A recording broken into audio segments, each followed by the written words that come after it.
And welcome to the Game Theory Podcast. I'm your host, Sam Vecenie. We are presented by The Athletic. Today on the show, Matt Pennie is with me in the building. We're going to dive deep into your questions, and we're going to talk some NBA draft betting props, some of the most important stuff that people care about this time of year. We got Jacob and Zach on the ones and twos behind us producing the show. Yes. The way this is going to work today, the first 20 to 25 minutes, we're going to dive deep into NBA draft props. We're going to run through the odds for the first overall pick, second overall pick, third overall pick. We're going to talk a little bit about the first overall pick movement because that's kind of interesting in regard to Paulo. Then we're going to do NBA draft props. Zach is literally just going to flash up random NBA draft over-unders, and we're going to talk about the ones that he flashes up, and we're going to say over-under within 1 minute, explain why, and then move on. About the 25-minute mark of this show, we're going to start doing mailbag questions, and we're going to go basically for 35 minutes until we are out of questions or until we run out of time. So we're doing about an hour today. Pennie, I've not yet introduced you, really. Hey, how are we doing? What up, Ben? How's it going? Everything's going fantastic with me. I feel like, and I've had people ask, are you tired talking about this draft class? I'm not, but I also feel like, and we were talking before we hit record here, that we've put in the work, that we've talked about them so much. It's sort of like a marathon runner, how like the day before the marathon, like they don't run. They have like the pasta dinner, they pick up their number, they relax. I feel like that's what this is right now for us. It's not this stressful thing where we're going bananas. We're answering mailbag questions. We're talking props. It's fun stuff. More so, how are you? You released a 93,000 word. I don't even know how I want to phrase this. Draft Bible, draft guide, draft manifest, which is fantastic, and obviously a labor of love. Other than Keegan Murray being criminally too low, I thought it was perfect. How do you feel? How is the sleep? Are you like waking up at night worried about like the 53rd pick should have been 51st, or where's our mental at right now? I'm doing well. It was funny. I was just on Titus and Tate. That'll be coming tomorrow, I believe.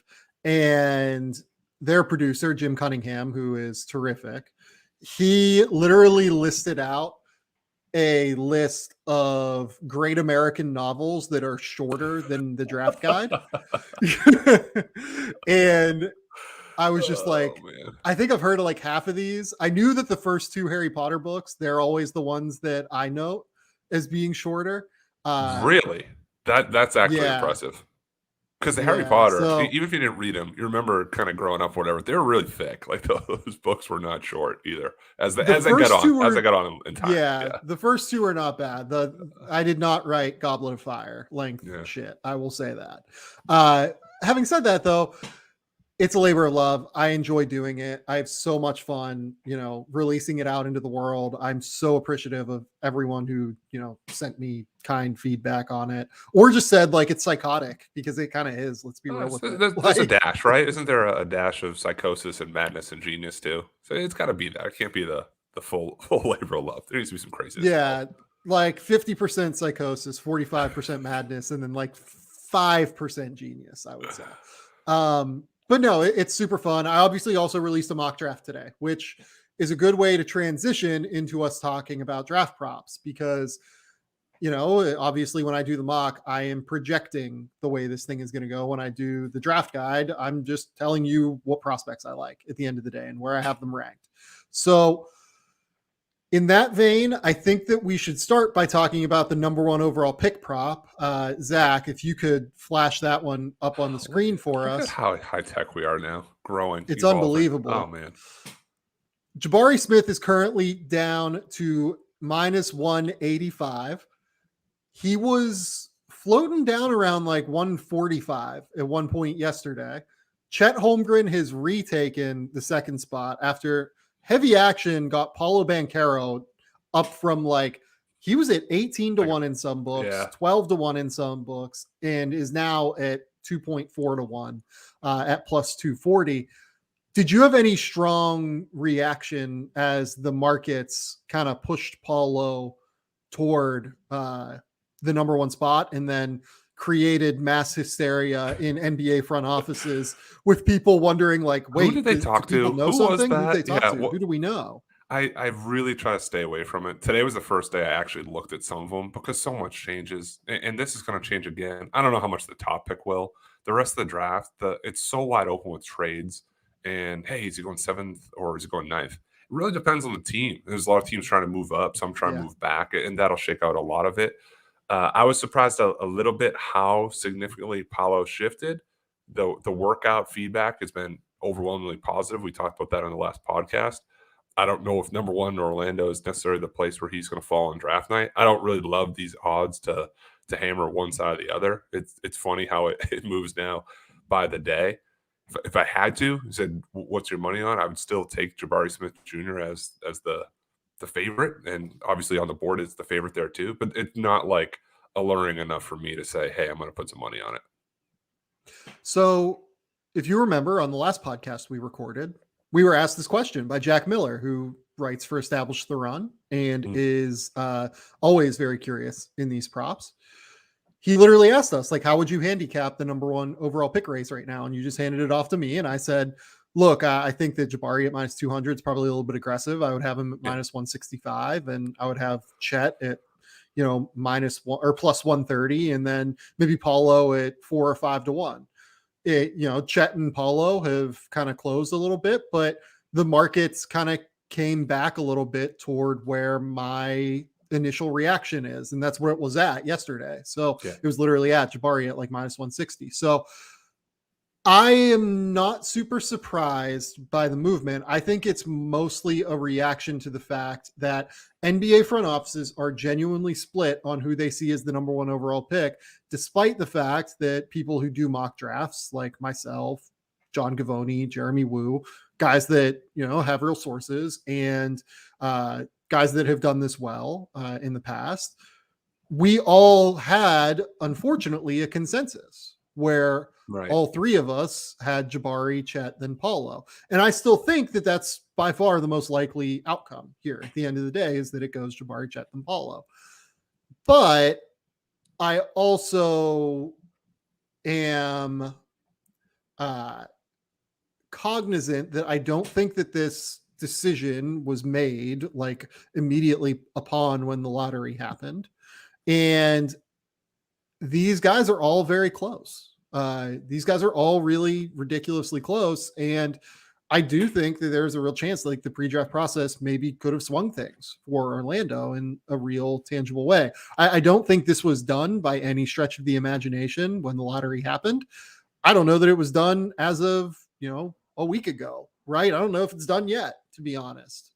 Most of the time, the way that draft week works is that teams spend Monday and Tuesday finalizing their board, maybe a little bit into Wednesday, and then they take Wednesday and Thursday to assess the market and see, what is out there, basically. So I would imagine that Orlando is, finalizing its decision now, and we'll see what it ends up being. But I still think that the way the odds are listed, with Jabari Smith at number 1, Chet at number 2, Paulo Banchero at number 3, I think those are right.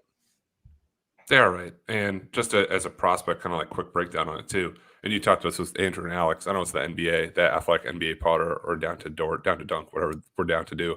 It's cool how they're three front court players and also so different. It's not like they're very similar stylistically, and they're whatever the way they play, and say, well, Jabari did this a little bit better than Chet. Like Chet just defensively is head and shoulders above these guys. Like Jabari Smith Jr. is not a bad defender, but like that type of rim protection. Then Jabari Smith's jumper is so much further ahead than the other guys. Then Paulo, just like the self-creation, is so much further ahead. So it's like, what do you value within your overall team construct? And it's a good problem to have at number 1, despite there not being like a traditional tier 1 guy. It's a really good piece to build around whatever else you get to. Yeah. So I actually texted someone that works in the betting industry earlier today. I wonder if there's value on Jabari when he was down at like 145 earlier today. I was kind of thinking that might be the case. So I wonder if the market has just gone a little bit too far in the direction of Jabari or gone a little bit too far in the direction of Paulo at the end of the day. So, okay. Zach, real quick, let's run through the odds for number 2 overall. Here we go. Oh, here's good. Chet Holmgren is minus 175, Jabari Smith plus 160, Paulo Banchero plus 300. I think it's much more likely that Chet Holmgren ends up being the number 2 overall pick. I think these odds are correct. I don't know that I see a lot of value here. Do you? I don't, but if you're just like an absolute degenerate, I don't think Paulo Banchero plus 300 is like a bad thing to take a flyer on. Because I'm kind of under the working assumption that Jabari's going 1, and the decision's going to be 2. Is it Chet or Paulo? Oklahoma City has kept it close to the vest forever. Did they trade out of there? Did they do something funky? They're known for doing stuff differently. That would be a different pick than sort of what you alluded to, the consensus of what everyone else has. Well, and for what it's worth, I think different for them, given what there have been random reports out there that they like Jaden Ivey, right? And we don't have Jaden. And wouldn't that play into it? Like if they like Jaden Ivey, they say, hey, we can give it 4. If they somehow traded, it was a flip, a 3-way pick or whatever, because it says 2nd overall pick. It doesn't say who Oklahoma City's pick is. If somebody trades up, do they take Paulo Banchero? Possibly. Right. And Jaden Ivey is sitting at 20-1 right now to go 2nd. I like that more than I like Paulo at 3-1. If you're looking for a flyer, but I think it's much more likely that Chet goes number 2. Yes. Zach, flash up number 3 overall. We've got Paulo Banchero minus 320, Chet Holmgren plus 550, Jabari Smith plus 600. The fact that Paulo has slid so far back toward the number 1 overall pick in terms of the odds, because sportsbooks have taken so much money on him now at number 1, combined with the fact that he is still minus 320.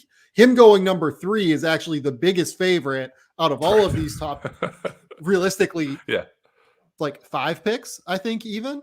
To me, that is incongruous and says that the line is moving more as a liability, from a liability perspective in regard to sportsbooks, as opposed to real tangible information. You also have to remember too, these lines typically, like, sportsbooks are comfortable sticking to their line if they're like really comfortable sticking with their line.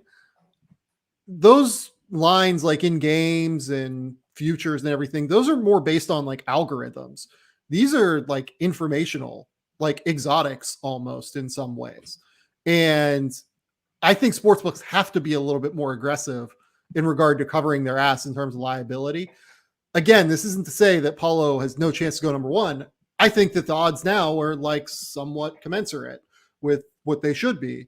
But I just also think Jabari is the clear favorite, and I think we should go forward from here. Yeah, no value in this 3rd overall. No money here. Okay. Let's move forward. Zach, you are up. You're going to post random draft over-unders. I will read them off, and we will dive deep. Do it. Number 1, Ty Washington. His draft position over-under is 19.5. That is not really juiced much. It's at minus 120. Matt Pennie, where are you at? Ty Washington, over-under 19.5. Over for me. I think you mocked him at 17, 18? 19. Of course you did. Yeah. There's going to be so many like this. I would take slightly over, because we have to account for some of the risers who we'll get to later, in Dalen Terry and Jalen Williams. I think there could potentially be some party crashers that are bumping down a few spots. I think he goes to the 20s. Obviously, it's a line that's right on, but I'll go over. I'll go under. I think it's very slight. I would not bet on this at all. I would stay away from this entirely. Ty was one of the toughest guys for me to slot in the mock draft at the end of the day. I'm not totally sure what's going to happen with him on draft night yet. And that's concerning, because I really like Ty. I have a lottery grade on him, as people know. I'm a fan. Zach, you are up. Let's go number 2. Johnny Davis, over under 9.5. The over is juiced to minus 260. The under is, I believe, at plus 200. I like the under at plus 200 here, actually. I think that there's some value on that. I think it is more likely that he goes over 9.5. But when we account for the fact that you can get 2-1 on your money at under, that might be the odds that I would take.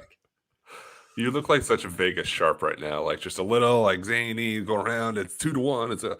I'm gonna go over as much as it breaks my little heart here. Yeah. I'm a huge Johnny Davis stan, as we've covered many episodes. I think it's more likely he's 10 to Washington, 11 to New York. Both teams involved in trade talks too, so who knows? But I would go over here safely. Not safely, Also, but there's only a few spots before that when could Portland shock us at 7, maybe. Could New Orleans at 8, maybe. San Antonio, I don't know. But it's just so much more likely the candidates there for him to go 10 to 15, really. Yeah. Okay. Zach, you're up next. Number 3, EJ Liddell, over under 20.5. By the way, Johnny Davis, I have at 9 on the mock. Of course you do. Ty Washington, I have at 19. He's over under 19.5. EJ Liddell, 20. EJ Liddell, I have a 20 right now. So who read your draft guide? Who got it first? Can I see your email history? Is there John at Vegas.com or something? Yeah, I like the over here a little bit more than the under, but I would stay away from this. What do you think? Over. I would say over. If we're hedging within the hedge here, if we're saying Ty is somewhere in that 17, 18, 19 range, I'm guessing Chicago probably goes a guard at 18. So you're betting on, does Minnesota or San Antonio take him? I don't think Atlanta takes him at 16. I don't think Houston takes him at 17. So I would go over. I wonder. Yeah, I wonder if Charlotte would consider him at 15 if they keep that pick high. And maybe look at moving PJ Washington in order to get maintain cheap value for someone who's a 6'7" forward who can kind of do a lot of stuff. So if you did that, let's say Charlotte takes him at 15. So 13, you're not going with the world famous mock draft darling of Mark Williams. You're not going Jalen Duren. You're not going to draft 2 front court guys at 13 and 15 is my question to you. Why not? We're doing the 2 big thing again. When's the last But EJ is not really a big. EJ can shoot a little bit. He's more of a 4. Right. The sell is he's, I don't want to say poor man's, but he's Grant Williams light. He's not the defender, so don't yell at me. But it's a shooting guy that plays in the front court. He's closer to a 5 than he is a 3. Put it that way. So I consider him a front court guy. Yeah, I think that's fair. I would say I would stay away from this number basically with EJ. Over. All right, Zach, you're up next. Tari Eason, over under 17.5. We're 4 for 4 now. I have Tari at 17 on my mock right now. I have your draft guide minimized. Should I just pull it up? We start we'll just read off a name, put a 0.5 on it, and just say, hey, over under. I don't know. I would stay away from this entirely. I don't have strong takes on where Tari Eason is going to go. I don't either, but if I'm in the front court market, I could see Charlotte at 13 or 15 taking that guy instead of EJ Liddell and taking him instead of a Mark Williams or Jalen Duren. I think I would go, oh God, this hurts. I'd stay away. Under if I had to. It's hey, you have to make a pick. I'd go under, but just ever so slightly. Under if I had to. I think I'm more in the boat of stay away as well. Zach, number 5 or 6. Jeremy Sohan, 12.5. Okay, here we go. This is a fun one. I would go under on this one. I know it's juiced minus 170. Look, you're talking to 2 of the biggest So fans on the internet. We are really big Jeremy Sohan guys. We have been high on him throughout the course of the pre-draft process. I have him right now, I believe, at number 12 on my mock, which, hysterical again that we're now 5 for 5. I think he has a chance to go anywhere 8, 9, 10, 11, 12, basically. Yeah, I would go under. Somehow strangely, his stock was hotter a week ago. If the draft was a week ago, I'd hammer the under, and now it's sort of changed. I don't know why. I don't, were there bad interviews, were there bad workouts? I would still go under, but I think it's closer to this number. Whereas a week ago, I'd say, it's 7 to 10 somewhere. Yeah. Okay. Next up, we've got Mark Williams, draft position over under 13.5. The over is juiced minus 155. I would stay away from this because I think that the big market is very difficult to gauge right now. I would also stay away from, I don't know if Zach's going to flash up Jalen Duren's number, but I would absolutely stay away from the big market right now, because if San Antonio goes big, it pushes up everyone. Like Mark Williams probably goes 13, and that creates an under. If Jalen Duren goes 9 or 11, or if Jalen Duren doesn't go 9 or 11, it probably pushes Jalen Duren to 13 and then Mark Williams down the board a little bit more. I think it's very, very difficult to gauge the way that the big market is going to shake out on draft night. I would go over. And the reason I do is if it's things stay or remain as they are, where Oklahoma City's drafting before and 12 could be in play for some action there. I don't think they take a big. I don't think Charlotte having 15, knowing Cleveland probably won't take one at 14, so I would go over. So here's my thing. I see that Jack V also commented on they won't take a big thing at 14, right?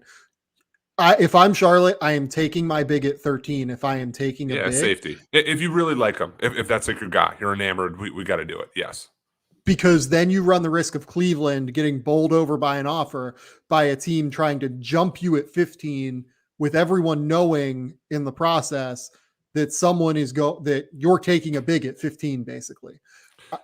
Look, this is a game theory podcast, right? I think you have to game theory this out a little bit further and think about the way this would work. If Charlotte is going to take a big, I bet you they will take him at 13, unless there are two of them on the board. If there's two of them on the board, there's both Mark Williams and Jalen Duren left. They say, hey, they're pretty close, but we like this swingman, this wing more. We're going to take it at 13. Cleveland, whatever. If you want to trade away and then take Mark Williams and spoil the party, fine. Duren's there at 15. But if one of those two, Duren Williams, goes earlier, then yes, possibly. Short answer, over for me. Okay. Zach, give us another one. Jalen Duren, of course he did. Over 10.5. I'm staying away from this. I don't have a good gauge of what San Antonio is going to do, because San Antonio in general has a very secretive draft process. I know that Jalen Duren is the hot name right now with the Spurs, and a lot of people have him mocked there. Everything I've been told is that they're probably going to stick to their board, and that it's not a guarantee that they take a big here versus waiting on a big at 20, waiting on a big at 25. They have so many options for what they could do. If they have Jalen Duren as the highest person on their board, I can see it, but I'm not convinced that is the way this will go. Are you?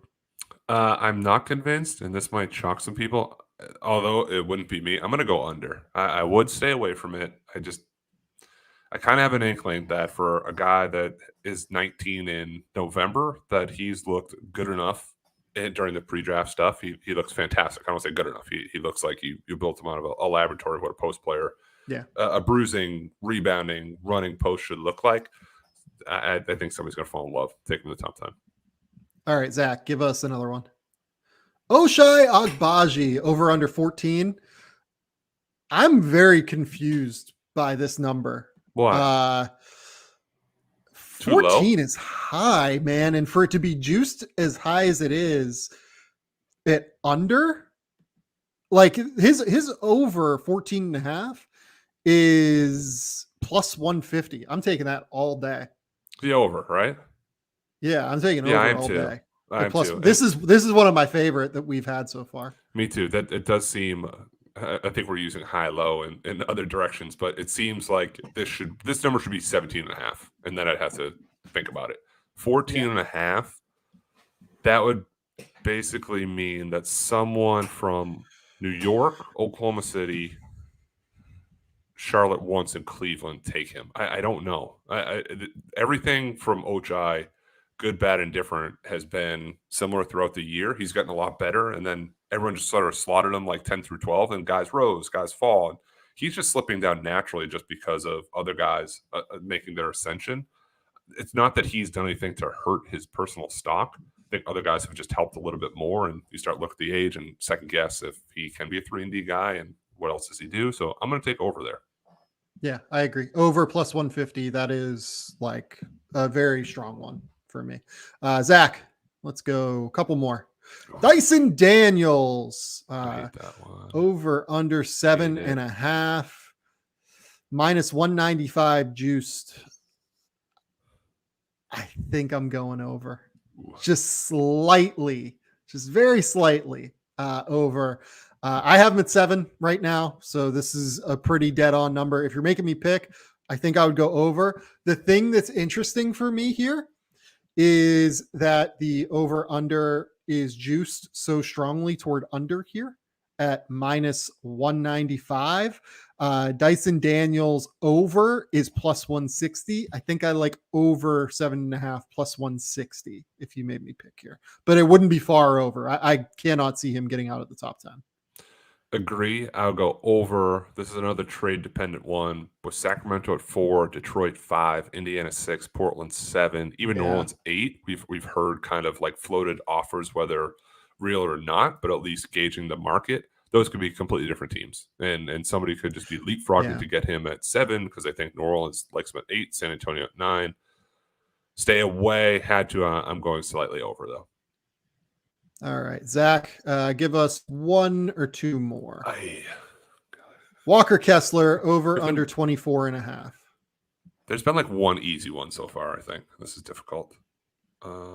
Yeah, I think I have Walker at 25 right now. So we're they're like either I'm on it or like we're getting similar intel to Vegas here. That's great. Yeah, I think I would go over. To be honest, I think that this one's close though. I'd go over. Same thing. I was looking at my draft board and it said the 25th. It went Milwaukee, Kennedy Chandler, Dallas. I'm like, Kennedy Chandler, who's he drafting? There's a typo on my end, but I would go over there too. Yeah. Zach, let's go AJ Griffin. Over under 10.5 with the over juiced minus 265. I would go over here even with the juice. Unfortunately, I don't think you can really parlay draft props. Really, this would be like kind of one that's like kind of tailor made to try and parlay to bring the juice down a little bit with something else. But yeah, I think over by a couple. Yeah, it's a good line. Good line. It's a good line. All right, they're all lines. You like the draft guide? Wait till you see what we have for you next. Zach, one last one. Benedict Mathurin over under 6.5. Under is juiced minus 160. Under. I think he goes under. I think he goes 5 or 6. I concur. 4, 5, 6. Yeah, going under. Yep. I would be surprised if he got past 6. He's had a great pre-draft process. Guys across coaching staffs, front offices really seem to like him. Really seem to like the way he's competed in workouts and his overall level of just aggressiveness in there. Yeah, I think this is it. Okay, we're going to take a quick commercial break. We're going to come back. We're going to answer your questions. Folks in the YouTube chat, please feel free to leave some. We have a big group of Twitter questions already, though. So let's go. Mad.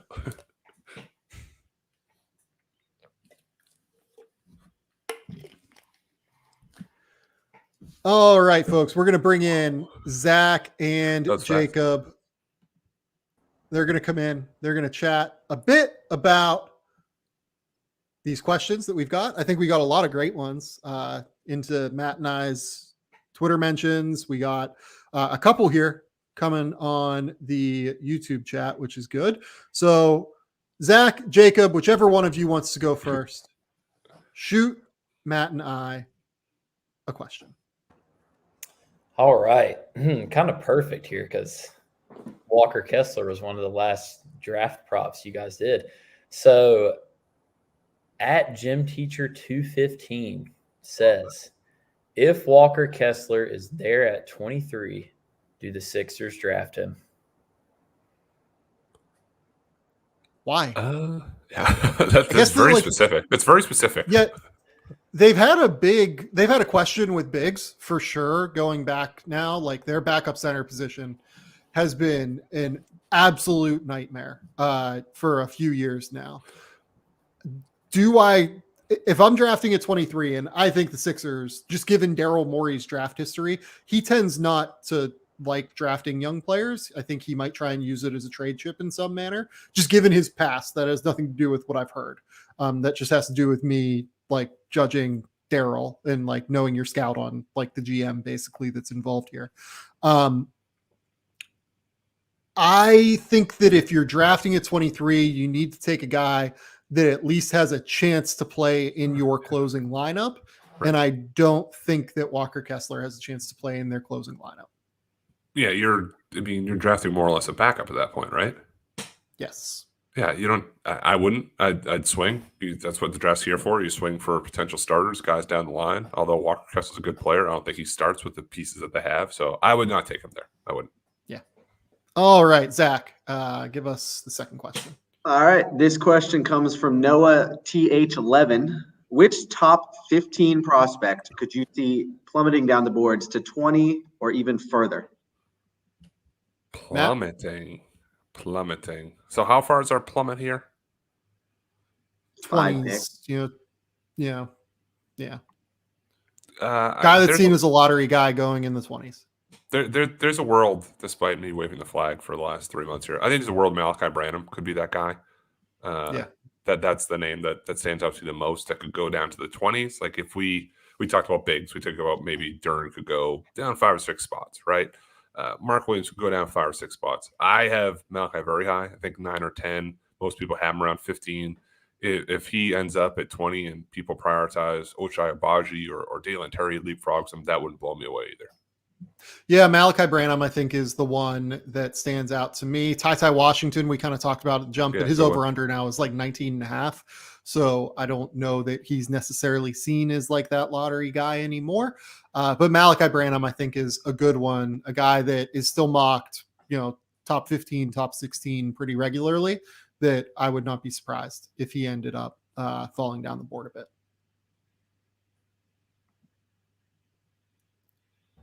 All right. So from at Mikkel Nielsen, 00. What is the highest you see Ousmane Dieng going? Number 8 to the Pelicans, I would say. He is someone that fits a lot of the things that the Pelicans look for in prospects. He has versatility. He has ball skills. He has great positional size, an inconsistent jumper, which they just straight up believe that they can fix. Yeah. But he has like enough potential to shoot it to where it is fixable. I would say number 8 is probably the highest I can see him going. That's the highest, and the floor is no lower than 20-ish, right? It's like certainly in that lottery range, maybe late lottery at worst.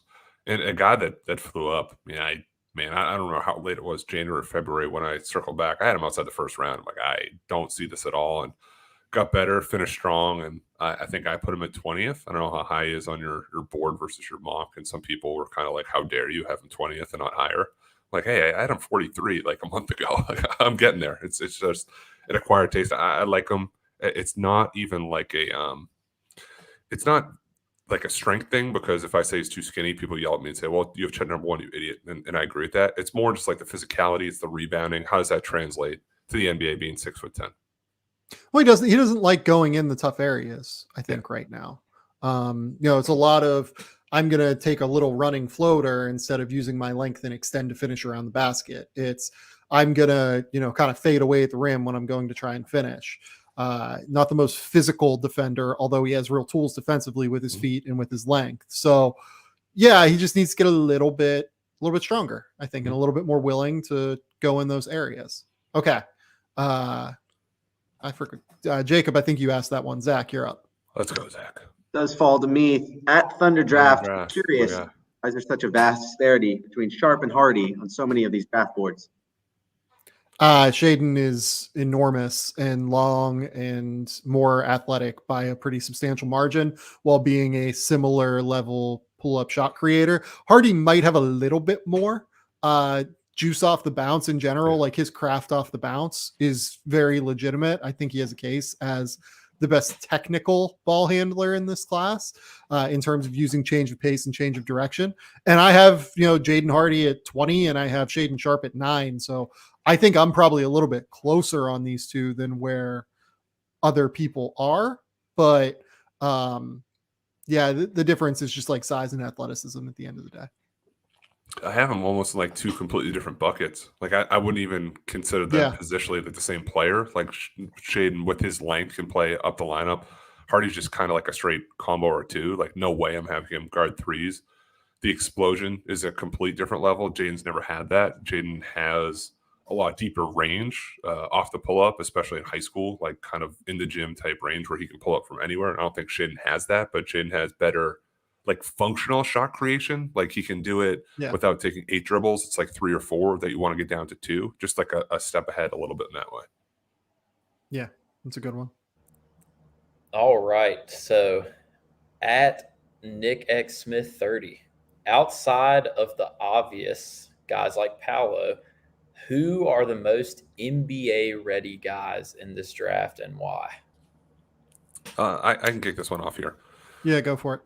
It's Sam hates him. Keegan Murray is my answer, and he is in that, to reuse the bucket word, he's in the same bucket as Franz Wagner as me for last year. Just like, don't overthink it. It's going to translate. He has size. He's a different shooter than Franz, but I just had no hesitation. So I'm like, how does this fit? Like, does that work the way he plays? Yes, he can shoot. He can score in the post.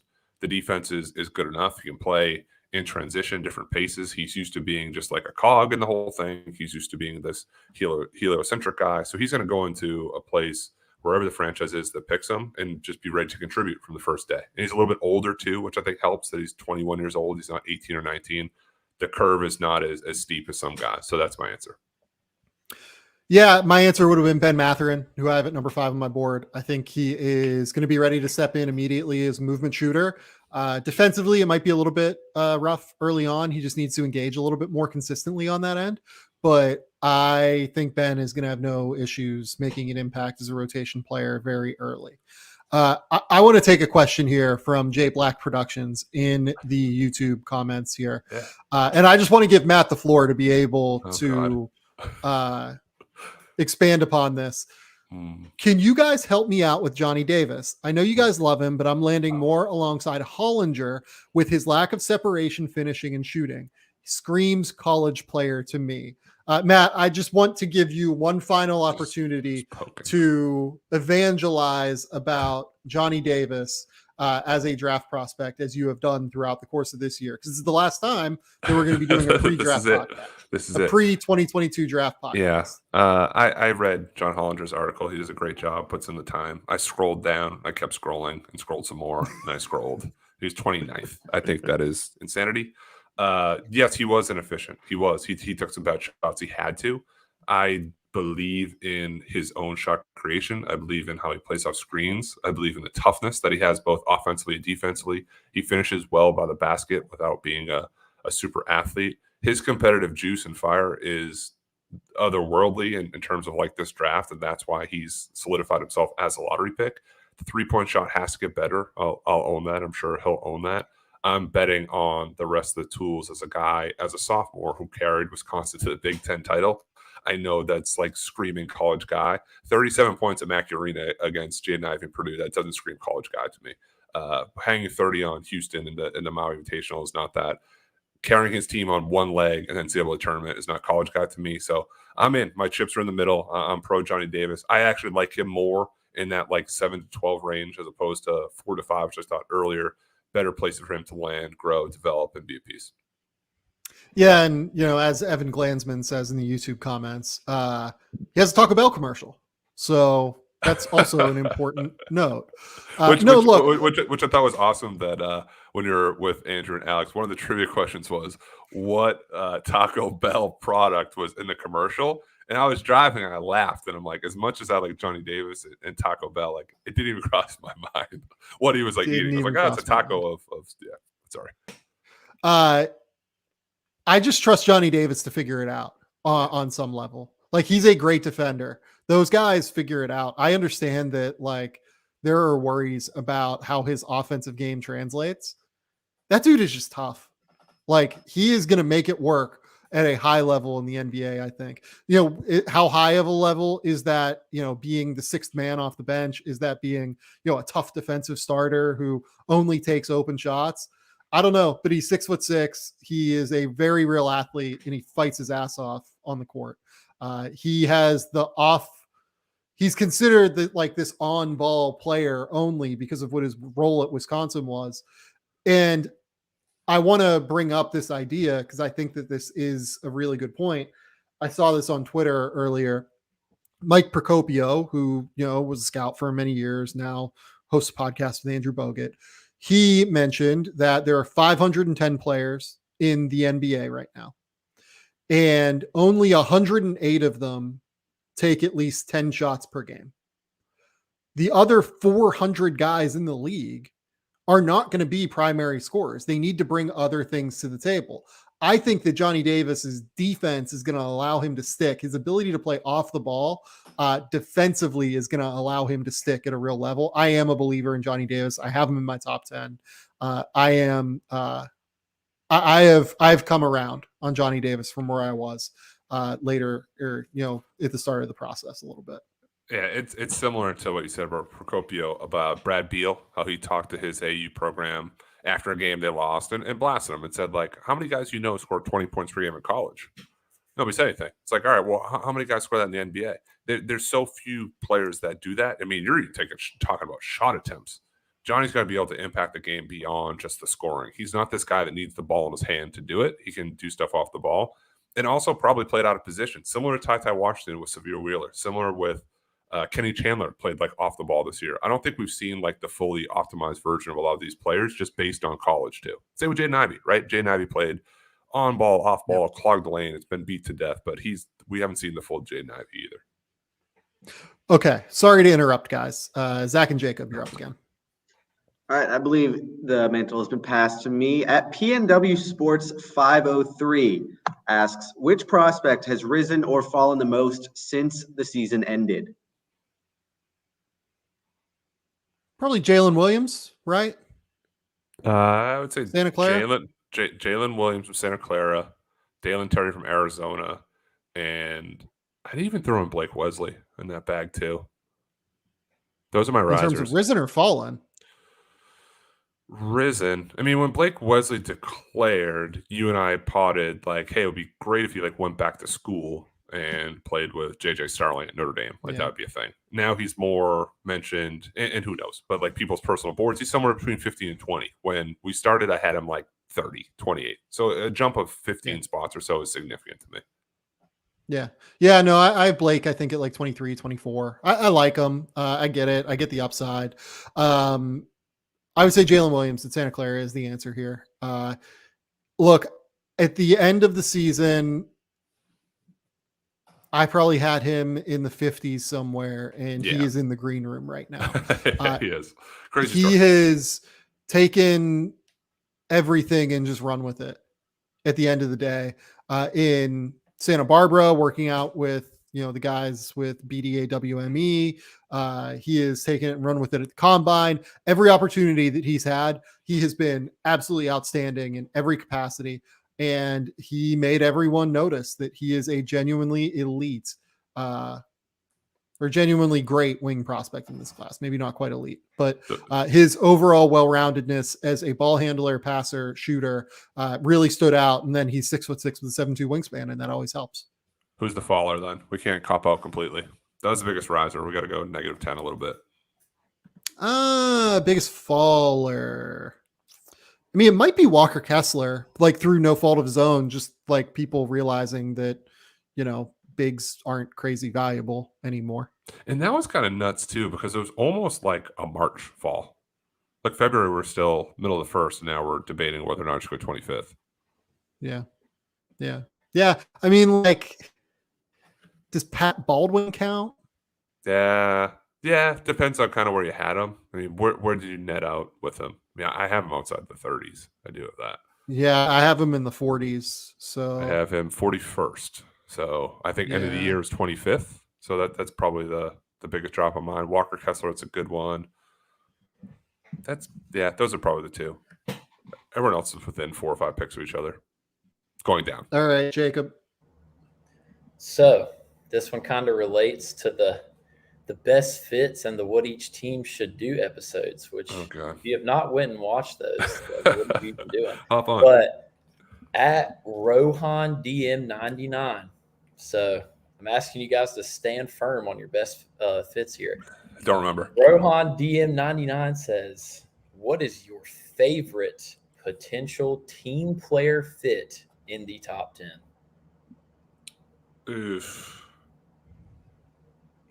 I've come around quite a bit on watching Paulo and Jalen Green play the two-man game and just absolutely adoring getting a chance to watch those two, because you're not going to be able to switch it, because Paulo is going to absolutely obliterate mismatches in the NBA if he has a guard or a wing on him. You also can't really drop it because Paulo can shoot from distance, and Jalen Green, can kind of turn the corner on bigs pretty regularly. I just don't really know how you guard it in an effective way when both of these guys are like 24 years old. So I've come around on that one in a pretty big way. Has to be some moves to get there because he's not going to be here by the 6th pick. It's been rumored, discussed. If somehow Jaden Ivey gets to Indiana, that's the pick the fit I like the most. Tyrese Halliburton and Jaden Ivey are just two very different players. The way that they attack in the half court, the way they play in the full court, the way they play defensively, with them being able to play off of each other. There's some shooters and a big and Miles Turner who can also step out and hit some shots. So he's not going to stand there clogging the lane the whole time. That's a very intriguing lineup for me. Yeah. I'll also bring up Cade and Ivy as well. I think that'd be really fun. I know. All right, Zach, you're up. Fire away. We got a question from at Hizzy Hornet. Three guesses which team we're about to be talking about here. The Nets. From the Queen City, North Carolina. What should the Hornets do at 13 and 15 if they're keeping both of their picks? Take one of the bigs that falls, Jalen Duren and Mark Williams. So here's a question. Here's a way to kind of spin this on its head a little bit. Does the fact that they're now talking to Mark D'Antoni change your mindset at all in regard to the type of bigs that they should look at selecting in this upcoming draft, Matt? A little bit. You'll probably get more Jeremy Sohan type push, right? You see him, not the shooter, so everyone relax, but he's more of like a Sean Marion type big than than what Mark Williams is, than what Jalen Duren is. So you'd probably slant more that direction. Or you mentioned it earlier in the show. Is like EJ Liddell more like 15, like the guy that you take to play more up tempo, 7 seconds or less, and then take a swingman at 13. So it does shape it. I would get the horses to run with LaMelo, which we've talked about for a long time. So which of those guys can keep up? Who's your kind of swingman pick there? Because there will be some good, decent wing names on the board. Yeah, if Sohan is there at 13, I really like that one. Tari Easton's a good one. I think they just need defensive help and like versatile defenders, right? Like Tari Easton, I think would really help them, just like in terms of energy. He'd also give LaMelo Ball a real running partner in transition because of his speed out on the break. Dalen Terry would be fun for them. Do it. Like that'd be really, really fun. I think he feels like a D'Antoni type player too. He does, doesn't he? Yeah. Just like wreaks havoc, just sort of all over the place, but nowhere at the same time. Like that's yeah, totally. that I'd like. That would be a lot of energy in that backcourt with LaMelo too. Yeah, Jalen Williams would be interesting as well, as a guy that I think could play in lineups with both Terry Rozier and LaMelo Ball. Given his ability to handle the ball on a secondary level, he can shoot a little bit. That one kind of stands out to me as well. Is an interesting one for them. Yeah. All right, Jacob, I think you're up. Okay, so this one is probably a little more plummet vibes than the earlier plummeting question. So this at Mr. Roberts _23 said, who is this year's Sharif Cooper? Oh, what's that mean? The guy that's supposed to go mid first and falls to the 48th overall pick. Oh God, that's really tough because it was like Sharif couldn't shoot, right? I think he was like sub 20% from three or something like that. He was small. unbelievable as a passer, but you get into workouts with bigger guards and you see the length and the size. It's harder to adjust. I don't know if that guy's there. Kennedy Chandler's like a better shooter than Sharif was. I don't see him tumbling in far in the second. I don't know, because if there was a guy, I wouldn't put him in the top 20 or so of my board that I felt really strongly about. Yeah, it feels like the drops have kind of already happened. Like if Kendall Brown is there at 40, like that's not impossible, but I don't know if he's expected as like a mid first anymore. Well, you made a good point though. This is a hard one. This is a hard one. I don't know. I think this is on your mock and not your draft guide. And we covered this last year too, is that the second round is a dice roll, right? There's a lot of two-way contracts, a lot of non-guaranteed stuff long-term. So once you crack 30, though, there could be some actually savvier agents that say, like, we're good, we're going to slide down. So if Kendall Brown goes, I don't want to pick on him.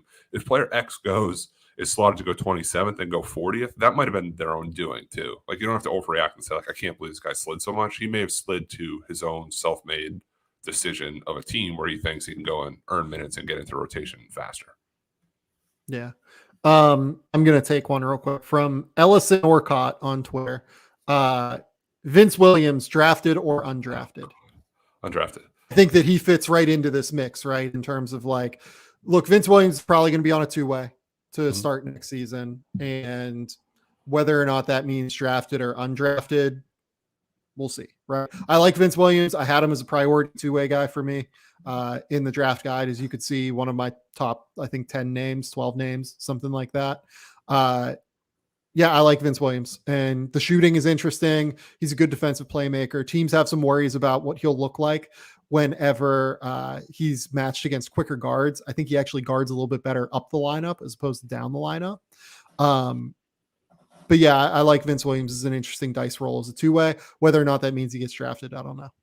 Yeah, possibly. I would say no on drafted, but possibly yes on making a splash in Summer League.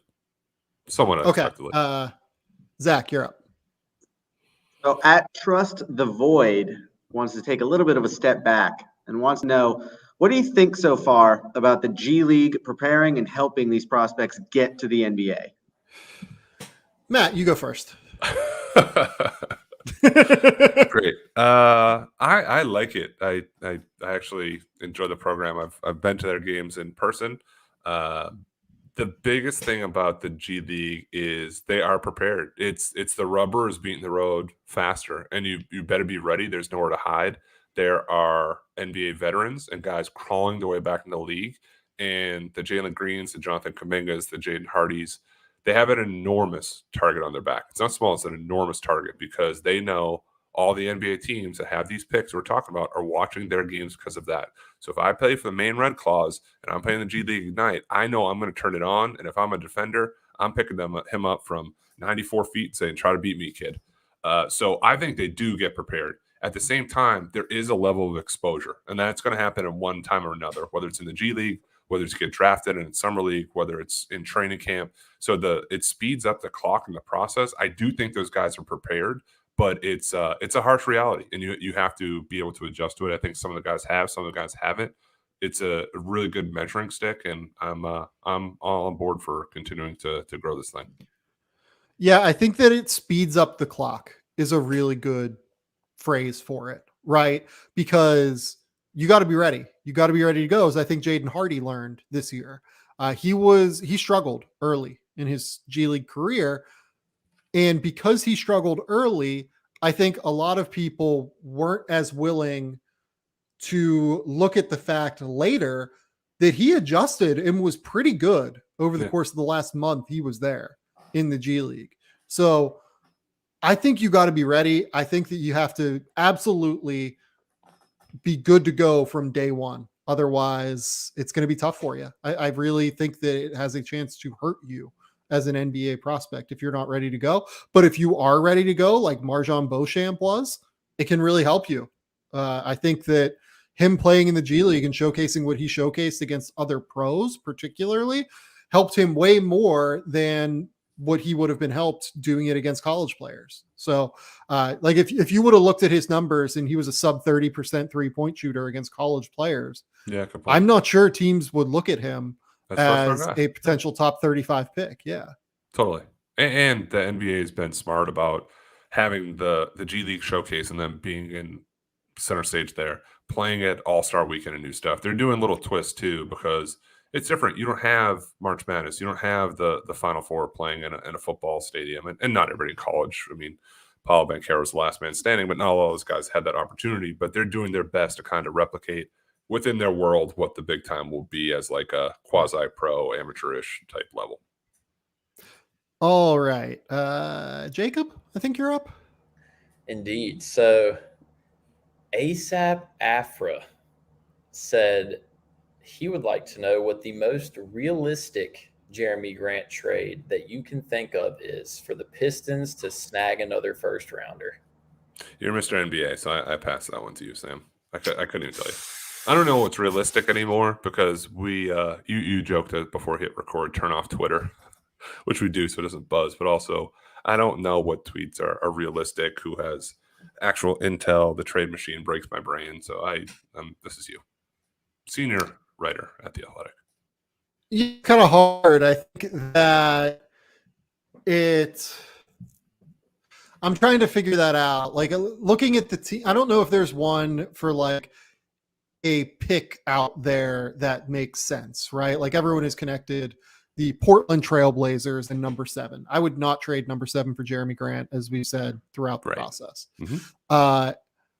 Just kind of looking down the board, like I think that the Wizards would be better off using number 10 to try and move for a lead guard. I think that the Knicks would probably be a little bit better off using number 11 to try and, maybe you can make a case that it's like number 11, Nerlens Noel, and like Alec Burks for Jeremy Grant. But the problem is if you do that, it makes it harder for you to open up cap space and then like potentially fill the point guard position via cap space. If you're moving like Noel and Burks, you're probably trying to do it into open cap space in order to create space for someone like a Jalen Brunson, someone like a Kyrie Irving, potentially now, given Sham's report yesterday. So yeah, I don't know that there's one for like a lottery pick that is out there in my mind. I wonder. The Pistons want to go up though, right? Like, don't they want to get up in that top 4? Like they're not, I don't know if 10, 11 is doing much to move the needle for them. I don't. Yeah. I don't have it. I don't have the deal off the top of my head. It's harder than you would think for someone as good as Jeremy Grant. And I think that the fact that he has 1 year left on his deal makes it even more challenging. Yeah. Which is a shitty answer. I'm sorry to whoever asked that. I know that. Like, yeah. But I hope that like that kind of helps you kind of, navigate in your head. I don't know if there's like a top 14 pick out there for Jeremy Grant right now that would allow the Pistons to like pick up another, lottery pick in this class. I think that Zach's up. Yeah. Yep. So I'm heading over to the YouTube comment section to see some of the great questions rolling in. And Michael McAfee has a great one. What is the value that Chet Holmgren uniquely poses to the Thunder in light of their desire to play 5 out? Incredible value. It's hard to find these guys that allow you to be that are rim protectors that can handle the ball and like grab and go. That like this Chet Holmgren in my mind actualizes everything that the Oklahoma City Thunder have wanted to do under Mark Daigneault. Like every single thing. Like they've tried to play up tempo. They've tried to play guys like Isaiah Roby and Darius Baisley at times at the 5, in part because they want to grab and go. They want to speed it up. They want to get moving on the break. Like to make that work defensively is very difficult. Chet Holmgren is so good at grabbing and going and passing and shooting out on the break, while also being an elite level defensive player, that this is a no-brainer to me.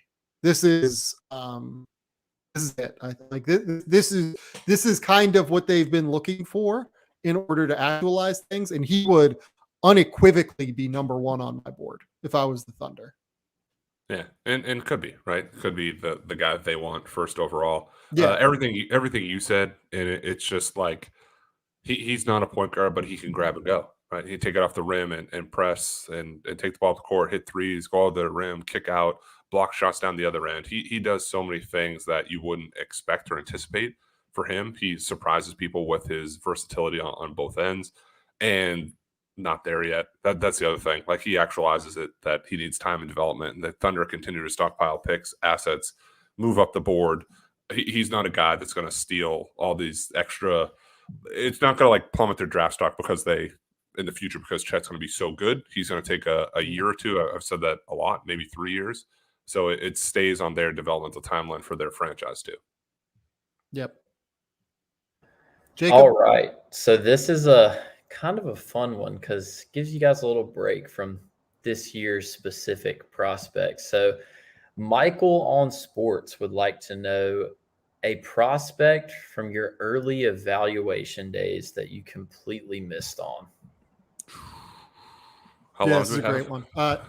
Yeah, you missed on a ton of them. I mean, I still miss on guys. This is really fucking hard. NBA teams still miss on guys that like do this professionally. It's a constant learning and growth process. So, early evaluation days, you certainly miss a lot. I would say the one that stands out to me that I've always called out is Rudy Gobert. I didn't think he could move at all whenever I watched him play in France. I just did not believe that would work. I did not understand it. Didn't get it. I knew he was big. I knew he was long.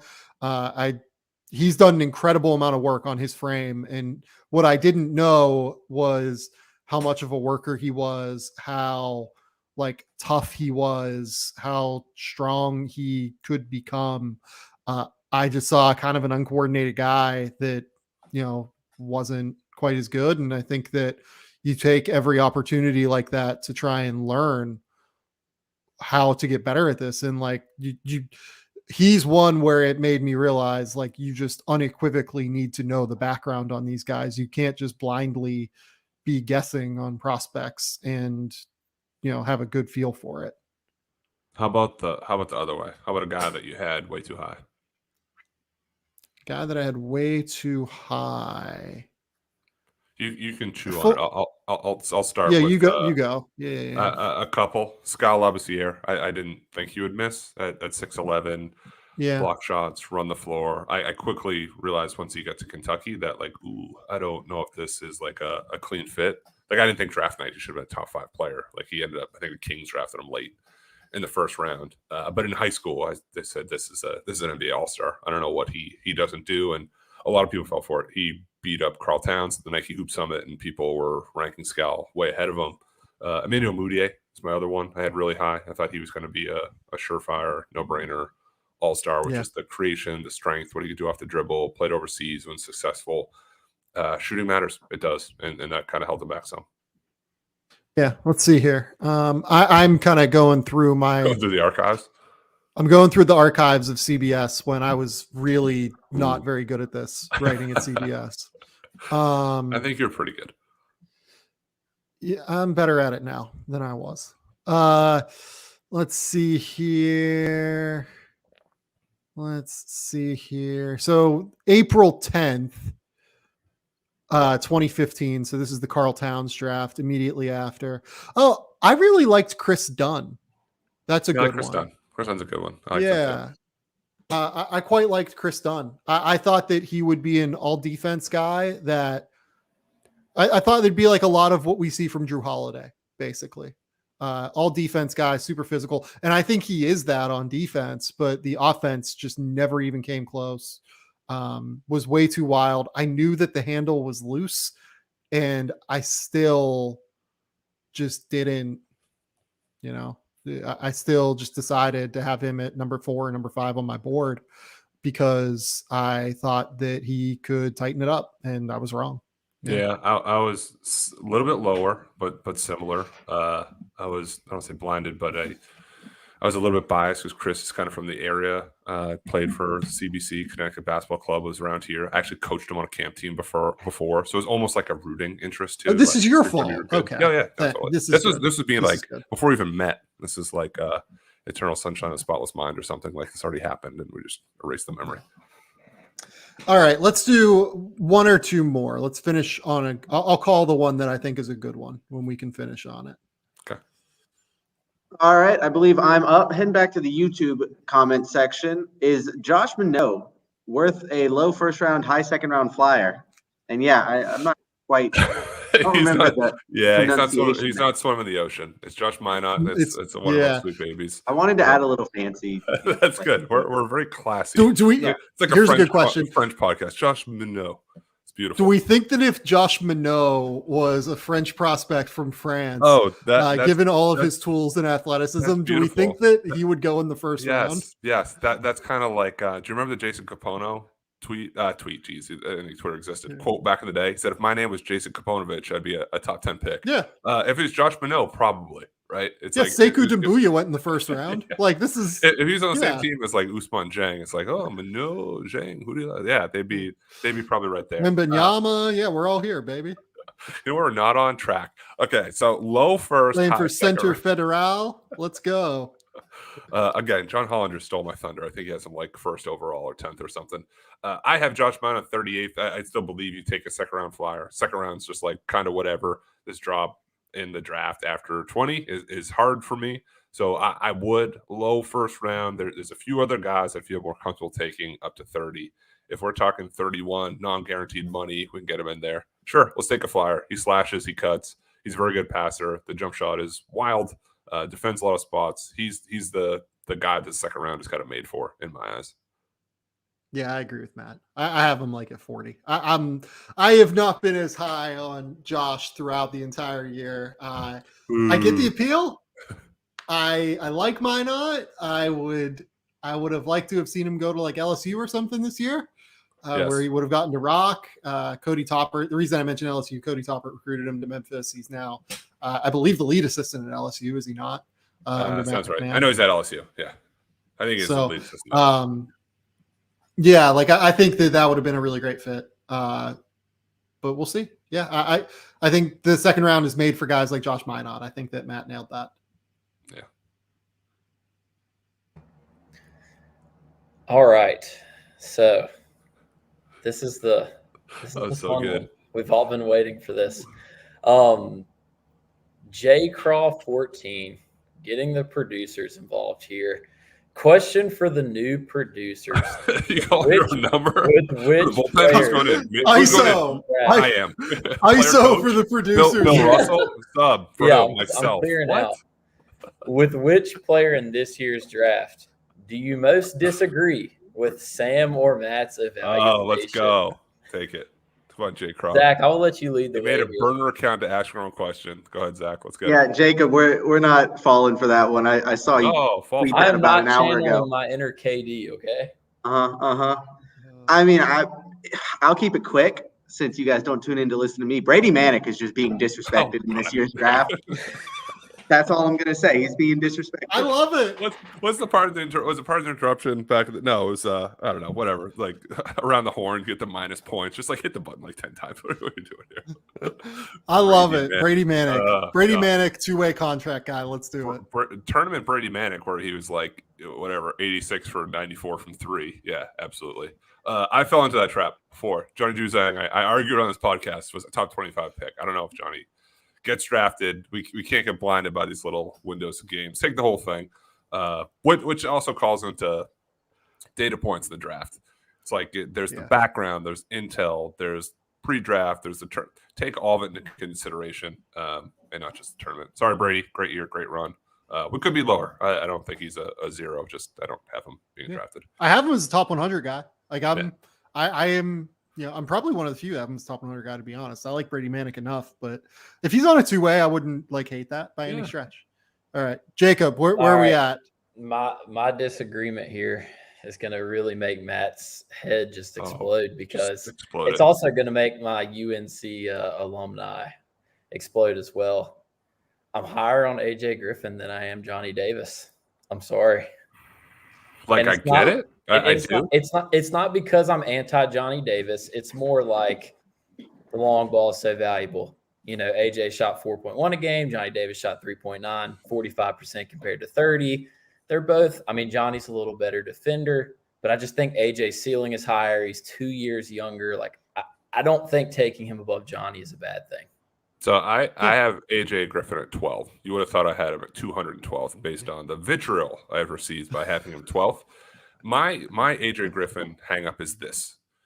If he doesn't shoot it, what is he? What does he do? Because we just talked about the guys that get 8 shots a game, 10 shots a game, right? Johnny Davis is shooting 28% of the field. He's still going to defend. He's still going to rebound. Still going to compete. Not that AJ doesn't do that, but we talk about the defense is a problem.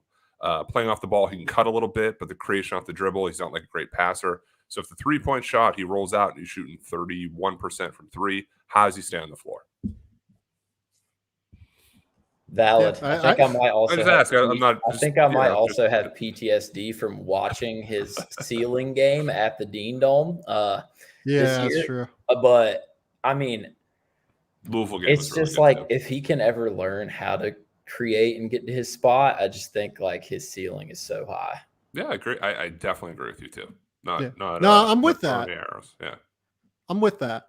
All right, Zach, Jacob, say goodbye as Matt and I finish up here. Good job, boys. Great questions. Way to work. All right, Penny, what have you been watching?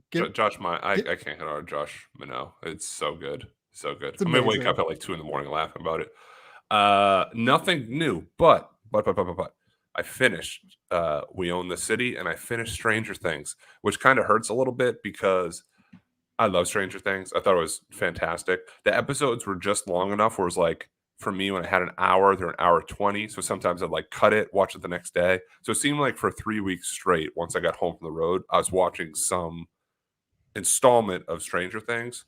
So then when it ended the next night, my wife and I are like, well, what are we going to watch now? That was kind of our show. They hit all the nostalgic things. It doesn't try to be anything it's not. They did a great job of portraying high school as not just like the normal shtick of like, here's the jocks and the bullies, but more nuance, more layered to it. Love the show. I'm excited for July 1st, the next installment. Yeah, I adored Stranger Things. It's just the best show. I have so much fun watching it. It is, yeah, I love it. I've started watching Abbott Elementary, which is on, I think, ABC. It's on Hulu. I know that. Yes, I've seen the preview. It is unbelievably good. Really? It is so funny. Like Laura and I have put it on at the end of every night over the last like 4 or 5 days. And it's like the way that Laura put it is, it's a nicer version of The Office. Like just a sweeter, like hilarious version of The Office. And I agree with it. It's so funny. Like the principal, Ava, and like they're all just hysterical. They all make me laugh at an incredible level. Like I that show should win many Emmys. It is like between that and Ted Lasso for me in terms of what the best comedy is on TV.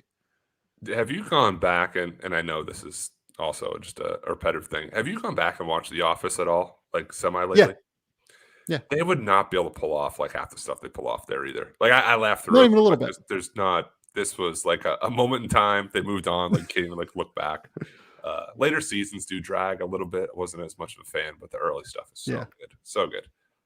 Yeah, like up until season 6 or 7 is when you're like in a pretty good spot. Basically, as soon as Michael leaves is when you can stop watching, I think. Yeah. But yeah, it's unbelievable. And there's so much value to just like a show you can watch out of order. Like I don't know if Stranger Things popped up and it was like, oh, this is season 2, episode 5. If I'd like stick around. Yeah. No, I'm with that. Penny, anything else here? Anything like you want to get off your chest before this draft starts? Here, off my chest before the draft starts. No, not really. I feel complete in a sense. Like I have a very clear head. It's not crowded. I went through a week ago where I just wanted to destroy my whole big board and said 1 through 4 is crazy. Like go the complete opposite direction. Dalen Terry should be 5th. I've come back down to earth a little bit. So more than anything, I'm excited and prepared for a wild Thursday night. And I don't want to do too much between now and then because there's going to be so many trades, and I think the draft's going to look a lot different than what we just talked about tonight on over under odds. But that's what makes it fun. That's why we tune in. Hopefully, tune in here. Yeah. Speaking of tuning in here, we are going to have a draft night live stream. I don't know what time we're going to start. Probably right around 7. We'll do like 30 minutes before the draft starts. 7:30, yeah. Probably I don't know what time it is in down. your world. Yeah. I don't know. Like my brain is so broken right now. I don't even know what time the draft starts. But we will be here. You will be able to come and watch us break down all of these fun players as they go to their new homes, their new destinations, all of the trades that occur. It's going to be really fun. Please join us on draft night. It's going to be great. For Jacob and Zach, producers of the show, just the absolute best. That's Matt Pennie over there. Please tell the people where they can find your work. Find me on Twitter, Matt_Pennie. Thank you for all the new followers this week. Guys are way too kind, way too nice. Yeah, Matt. For the most part. Matt's fine. Yeah, Good fine. for him. Yeah, fine. Go subscribe to The Athletic. All of the great stuff that I've done pre-draft has gone up. Mock draft is up. Draft guide is up. I was going to say, draft guide. Yeah, draft Like, guide. Please go read the draft guide. Like, that's the move by all stretch of the imagination. That's the one that you're going to want to read. That's where you're going to get all the information you're looking for. Please remember, rate, review, subscribe to the show on Apple, iTunes, SoundCloud, whatever the hell you're Spotify, using. do it. Click it. Spotify. That's the one. Spotify. That's the big one. Last thing is subscribe to the YouTube channel as well. That really helps us continue to grow the page, grow the channel. Until next time, though, we will talk soon. We will see you on Thursday. Oh, additionally, I have a off-season preview podcast coming with James Edwards tomorrow. So you're going to have some good stuff coming before the draft. But until next time, we'll talk soon. Bye.